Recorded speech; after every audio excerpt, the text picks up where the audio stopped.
5 rahasia menerbitkan buku agar naskahmu. Lirik penerbit: jangan asal nerbitin ya. Cara menerbitkan buku yang benar menuntut seorang penulis buku untuk jeli dan pandai memilih penerbit buku yang sejalan dengan tulisan kita. Buku dengan konten menarik tidak menjamin buku kita diterima oleh penerbit. Hal ini disebabkan karena setiap penerbit memiliki standar dan spesifikasi jenis buku yang dituliskan. Bagaimana tips memilih penerbit buku agar tidak membuang-buang waktu penulis? Cara menerbitkan buku tidak melulu soal konten tulisan yang menarik, karena menarik saja bukan jaminan buku kita lolos di dapur redaksi penerbit. Naskah ditolak tidak selalu tulisan kita jelek, bisa juga disebabkan karena segmentasi penerbit buku dan penulis berbeda. Pertama, pahami isi buku, dan beritahu pihak penerbit naskah milik kita dengan menarik memahami isi buku penting bagi penulis. Hal ini membantu penulis saat melakukan penjelasan dari naskahmu. Kapan penjelasan dilakukan? Penjelasan dilakukan ketika penulis ingin menawarkan buku ke penerbit. Penjelasan yang menarik tentu akan menarik penerbit. Bentuk penjelasan bisa secara lisan maupun secara tertulis. Umumnya, penulis memperkenalkan bukunya kepada penerbit dalam bentuk proposal. Ketika proposal lolos, dan pihak penerbit cocok, maka penerbit akan memberikan surat perjanjian kerjasama, SPK.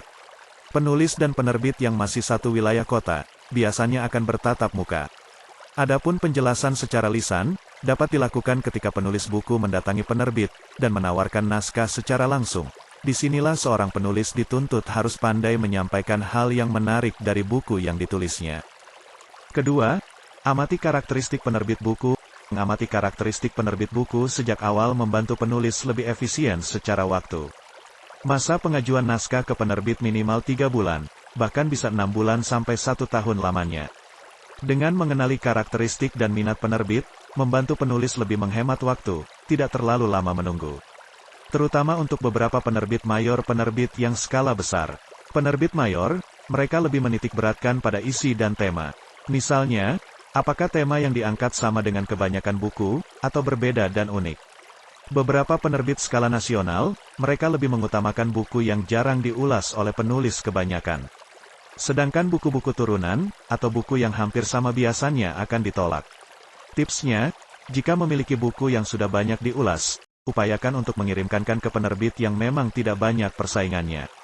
Maka dari itu, carilah penerbit indie, self-publisher dan penerbit online yang memang proses terbitnya lebih cepat daripada penerbit major. Ketiga, sebelum mengirim naskah, buat daftar penerbit buku sebanyak mungkin. Tidak ada salahnya membuat daftar penerbit buku sebanyak mungkin. Dari sekian puluh penerbit buku yang terkumpul, pilih penerbit yang menerbitkan buku-buku yang sesuai dengan naskah kita. Misalnya ada 10 penerbit yang sejalan dengan naskah kita. Buat skala prioritas penerbit yang akan kita masukkan proposal naskah kita. Pilih penerbit yang memiliki kredibilitas dan memang dapat dipercaya. Selektif memilih penerbit buku itu penting. Setiap penerbit memiliki kebijakan sendiri-sendiri ketika menerima naskah masuk. Ada tipe penerbit yang cepat memberikan konfirmasi lolos dan tidaknya naskah kita.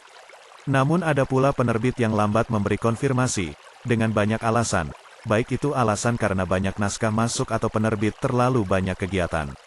Ada tipe penerbit yang mengedepankan pada EYD, penggunaan diksi yang harus formal, namun ada pula penerbit yang menyarankan penulis menggunakan bahasa yang santai. Hal-hal kecil seperti ini penulis juga harus memperhatikannya. Keempat, cari tahu kredibilitas penerbit tersebut. Mencari tahu informasi penerbit tidak hanya meliputi teknis pengiriman naskah. Cari tahu juga perihal pembayaran royalti kepada penulis, hak penulis, keuntungan penulis dan sejenisnya.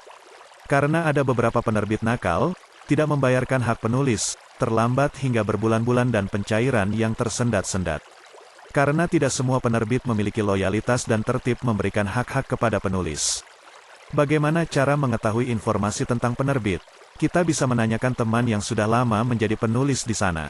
Bisa juga kita secara terang-terangan mencari tahu secara langsung menanyakan ke penerbit buku sebelum menyerahkan proposal naskah kita kepada mereka. Kelima, pastikan penerbit tersebut bukan penerbit nakal. Berbicara tentang penerbit buku yang nakal.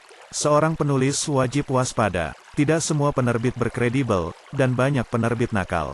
Dikatakan penerbit nakal ketika penulis tidak mendapatkan haknya, dan penerbit mengambil dan melanggar SPK yang sudah tertulis. Setidaknya, penerbit buku memiliki hak kepada penulis untuk membayarkan hak penulis secara penuh. Misalnya, penulis mendapatkan 8% sampai 12%, tergantung kesepakatan penerbit dan penulis. Penerbit menepati SPK yang sudah disepakati kedua belah pihak. Penerbit memberikan laporan penjualan buku secara akuntabel kepada penulis. Tidak hanya itu, seorang penulis juga memiliki hak moral. Hak moral adalah pengakuan. Ketika kutipan naskah, penerjemahan naskah, sampai penggandaan naskah harus sepengetahuan dan seizin penulis.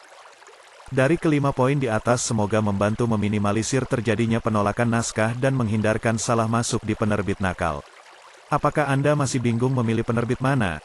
Atau masih kesulitan menemukan penerbit yang cocok? Atau mungkin sudah puluhan kali naskah selalu ditolak? Anda bisa percayakan naskah Anda di penerbit online Guepedia.com mau menjadi penulis pro. Masih takut kalau naskah kamu ditolak? Kirimin aja naskah kamu ke www.guepedia.com. Daftar sekarang di www.guepedia.com/jadi tanda hubung penulis.